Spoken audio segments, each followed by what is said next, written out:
Bienvenidos nuevamente a nuestro devocional o estudio bíblico semanal. Desde hace un tiempo hemos estado compartiendo y estudiando el Salmo 119, el cual espero y es mi oración que Dios esté usando en tu vida para tu crecimiento y madurez espiritual y para que vayas cultivando tu amor y pasión por la palabra de Dios.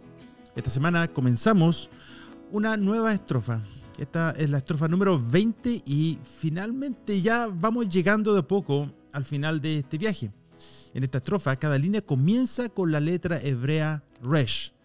Así es que les invito a leer conmigo los 8 versos de esta estrofa, comenzando con el verso 153. Luego nos enfocaremos solamente en los 2 primeros versos. Y el 153 dice así: Mira mi aflicción y líbrame, porque no me olvido de tu ley. Defiende mi causa y redímeme, vivifícame conforme a tu palabra. Lejos está de los impíos la salvación, porque no buscan tus estatutos. Muchas son, oh Señor, tus misericordias, vivifícame conforme a tus ordenanzas. Muchos son mis perseguidores y mis adversarios, pero no me aparto de tus testimonios. Veo a los malvados y me repugnan, porque no guardan tu palabra. Mira cuánto amo tus preceptos, vivifícame, Señor, conforme a tu misericordia. La suma de tu palabra es verdad y eterna cada una de tus justas ordenanzas. El primer verso que estaremos compartiendo es el 153, el cual dice: Mira mi aflicción. No sé si lo han escuchado alguna vez, pero en más de alguna oportunidad, cuando se habla de los milagros o hechos sobresalientes escritos en la Biblia, he oído a alguien decir: pero es que ellos eran profetas, o porque ellos vivieron en esos tiempos, como si para ellos hubiese sido tan fácil, como si nunca sus vidas hubiesen corrido peligro por la causa de Dios.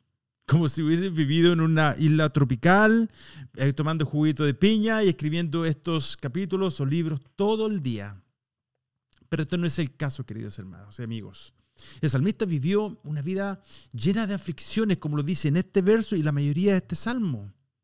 Así que no había isla tropical para él, sino que vivió una vida real, interactuando con gente y con gente que buscaban su vida y que se oponían a él ferozmente. Así que si te identificas con el salmista en relación a tu amor por Dios y su palabra y la relación a la oposición que esto te ha causado, estás en buena compañía. El salmista dice: mira mi aflicción y líbrame. Y un paralelo que podemos verlo en Éxodo 3, verso 7, el cual dice de la siguiente manera: Y el Señor dijo: ciertamente he visto la aflicción de mi pueblo, que está en Egipto, y he escuchado su clamor. No estoy seguro si el salmista tendría en mente este verso en particular cuando ruega a Dios que considere su aflicción, conociendo a través de este y muchos otros pasajes que Dios quiere que veamos y conozcamos su compasión. Pero también tenemos Jueces 10:16. Y él no pudo soportar más la angustia de Israel. En este verso vemos cómo mira a un Israel que se había olvidado de él, con compasión. En el fondo dice que a Dios le era difícil seguir permitiendo que Israel continuara en la situación tan lamentable que estaba viviendo en este punto de su historia, aunque sin embargo era lo mejor para ellos. Como un padre que ama a sus hijos, odiaba obviamente verles sufrir, aunque sabía que era bueno para ellos, anhelaba rescatarlos y esperaba el mejor momento para hacerlo. Y estoy seguro que muchos de ustedes son padres y se identifican con estos versos porque también sufrimos al ver sufrir a nuestros hijos. Especialmente cuando el sufrimiento es el resultado del pecado y tal vez de muchas malas decisiones en general. Por último, también tenemos Isaías capítulo 63, verso 9.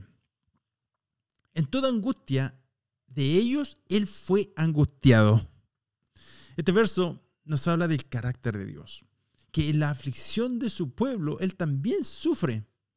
Dios no es indiferente o insensible al ver su pueblo sufrir. Y aunque esto es un consuelo para todos nosotros, Dios siempre esperará el mejor momento para librarnos de los problemas que nos causan angustia. También en este verso el salmista le dice a Dios, líbrame. En pocas palabras, su ruego no era para que el Señor solamente mirara su aflicción, sino para que el Señor le salvara de esta situación difícil. El salmista sabe que no puede librarse por sí mismo y sabe que si Dios no le va a sacar de este pozo oscuro y profundo, nadie lo hará. Esta es una situación imposible y solo Dios puede salvarle. En el segmento anterior le contaba la historia de Sadrach, Mesach y Abednego, quienes fueron arrojados en el horno ardiente por no haberse inclinado a la estatua del emperador babilónico. Pero miren lo que estos hombres responden al emperador justo antes de ser arrojados en el horno, cuando se ven amenazados debido a su negativa de adorar la estatua. Sadrach, Mesach y Abednego le respondieron al rey Nabucodonosor. No necesitamos darle una respuesta acerca de este asunto. En pocas palabras, sin faltarle el respeto, esto ya está decidido. Ciertamente nuestro Dios, a quien servimos, puede librarnos del horno de fuego ardiente y de su mano, oh rey, nos librará. Pero esta idea de que Dios nos libra no es solamente una idea del Antiguo Testamento. Veamos lo que también Pablo le dice en el libro de 2 Corintios 1, 9 al 10. De hecho, dentro de nosotros mismos ya teníamos sentencia de muerte, a fin de que no confiáramos en nosotros mismos, sino en Dios que resucita a los muertos, el cual nos libró de tan gran peligro de muerte y nos librará, y en quien hemos puesto nuestra esperanza de que Él aún nos ha de librar. Así que en el medio de su aflicción, el salmista dice, ¿por qué no me olvido de tu ley? En pocas palabras, la aflicción cumple su propósito al ayudarnos a no olvidarnos de la palabra de Dios. Estos muchachos en el libro de Daniel tuvieron la oportunidad de tomar una decisión en medio de esta prueba tan grande y eligieron obedecer a Dios y no olvidar su palabra. Hermanos, tú y yo también tenemos una oportunidad cada vez que nos vemos enfrentados a la adversidad, la persecución, la prueba o aún tentaciones. Cuando llegue ese momento, y de acuerdo a la soberanía de Dios, ese momento tarde o temprano sí llegará. Entonces, lo que tú y yo necesitamos es que la palabra de Cristo habite abundantemente en nuestras vidas. Solo entonces podremos clamar a Dios y decirle, mira mi aflicción y líbrame porque no me olvido de tu ley. Entonces, en el fondo, este clamor también dice, Señor, acuérdate de tu siervo, que no se olvida de tu palabra, de las promesas que están allí escritas, de lo que ya has hecho. Señor, he inclinado mi corazón a tu palabra, te ruego que mires y te inclines hacia esta situación que estoy viviendo. ¿Y qué está sucediendo en tu vida, querido hermano, amigo? Esa es la pregunta. Te quiero animar a traer tus oraciones a Dios porque Él mira tu aflicción y no es indiferente a lo que sea que esté sucediendo en tu vida. Parte del propósito de este devocional es ayudarte a crecer en tu amor por la palabra de Dios para que así esté siempre presente en tu vida, vivificándote y trayendo fortaleza en momentos de dificultad. Entonces veamos qué nos dice el próximo verso 154. Defiende mi causa y redímeme, vivifícame conforme a tu palabra. Las palabras que aquí usa el salmista son parte del lenguaje que se usa en una corte de justicia. Aquí la palabra defiende mi causa y redímeme inmediatamente llama la atención, porque la redención es uno de los temas principales de toda la Biblia. De hecho, desde una perspectiva muy amplia, los temas principales de la Biblia son la creación, la caída, la redención y la consumación. Gran parte de la Biblia nos habla de la historia de la redención de la humanidad. Así que volviendo al Salmo 119, el salmista se encuentra rodeado de sus enemigos y sabe que el único que puede defender su causa es Dios. Y sin ir más lejos, veamos esta próxima referencia cruzada. Tenemos abogado para con el Padre a Jesucristo el justo. Este abogado defiende nuestra causa por nuestra libertad y paga el rescate, o dicho de otra forma, nos redime con nada menos que su propia sangre, la cual es derramada por muchos para perdón de los pecados. El salmista espera en Dios que le defienda y que le rescate mientras que aún permanece en el horno de la adversidad. Pero hasta que Dios venga a rescatarle, dice, vivifícame conforme a tu palabra. No estoy seguro si es que lo notaron, pero una de las ideas principales a través de toda esta estrofa es la idea de ser revivido o de ser vivificado. De esta palabra viene lo que conocemos como avivamiento y se menciona en el verso 154, 156, 159. No sé realmente qué es lo primero que viene a tu mente cuando escuchas la palabra avivamiento, pero para la gran mayoría probablemente se trata de la semana de avivamiento.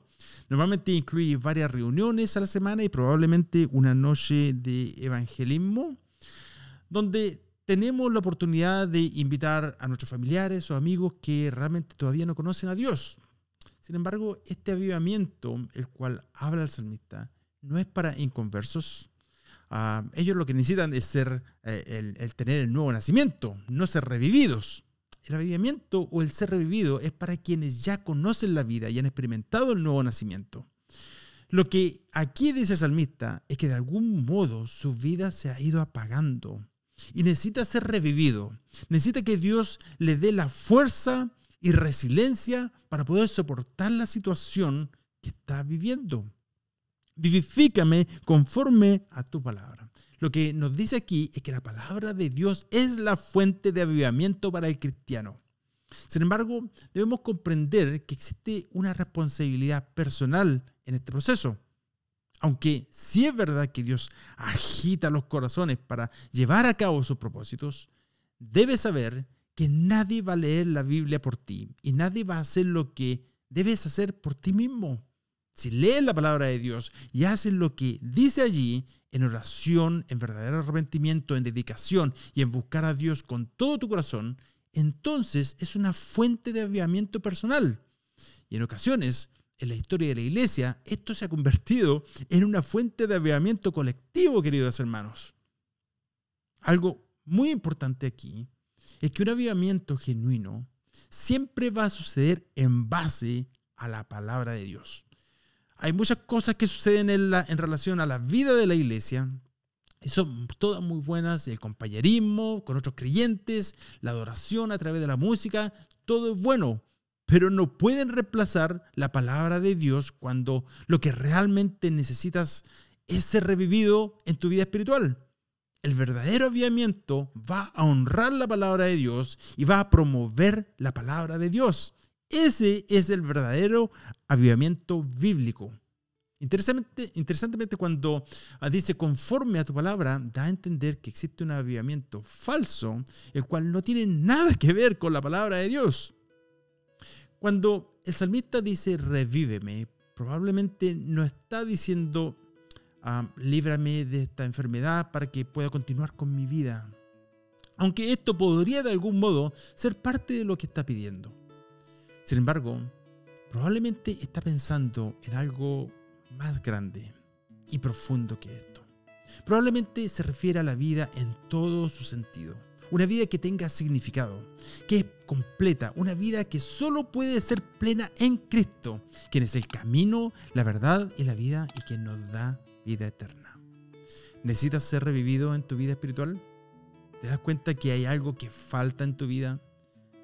Lo que su palabra nos está diciendo a través de estos versos es que si va a haber un avivamiento en nuestras vidas, este va a venir como resultado de mi relación con la palabra de Dios. ¿Cuánto tiempo estás invirtiendo en la palabra de Dios? ¿Le estás pidiendo a Dios que te ilumine y que te hable a través de su palabra? ¿Está tu corazón abierto a escucharle, a responder y a obedecerle? Bueno, te dejo con estas interrogantes y te animo a a que medites en estos versos que compartimos hoy. Nos encontraremos nuevamente cuando continuemos con esta hermosa estrofa. Que Dios te bendiga y será hasta pronto.